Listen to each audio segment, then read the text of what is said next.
The NES, also known as the Nintendo Entertainment System, also known as the Famicom, is the first console that comes to mind when many think about retro gaming.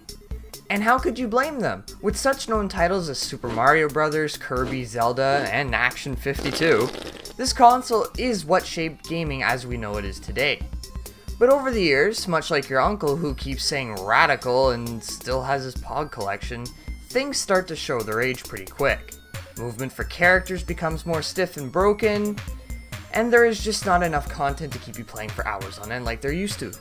I still think it's a great console that was way ahead of its time, and is definitely worth playing with your Siemens spawns today. As someone who grew up with the PlayStation 1 and Nintendo 64, I have zero nostalgia for this console. Some of these games I haven't even played before, so join me as we flash back to the 80s. A simpler time, or so I've heard. So I'm just going off what people say. This is NES-QUICK.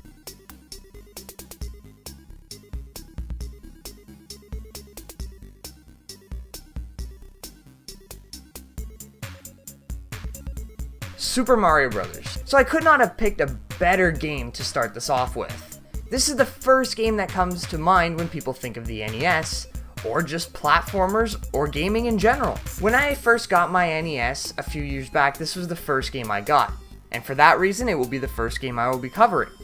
So how does this work? Quite simply actually.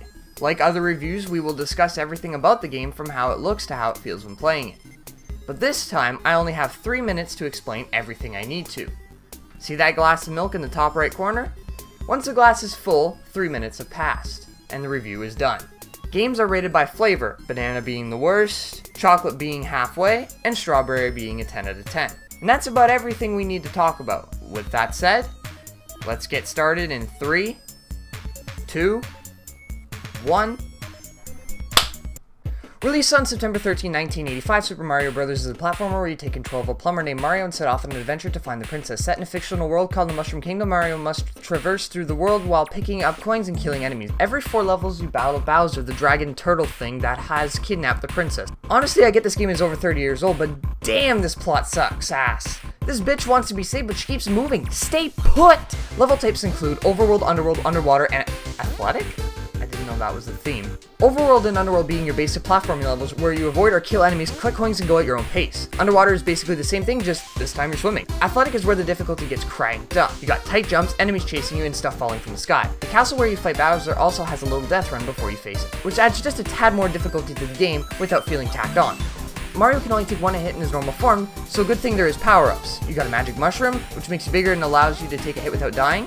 Fire Flower allows you to shoot flaming boogers from your nose. These boogers melt the faces of your enemies while also smelling funny.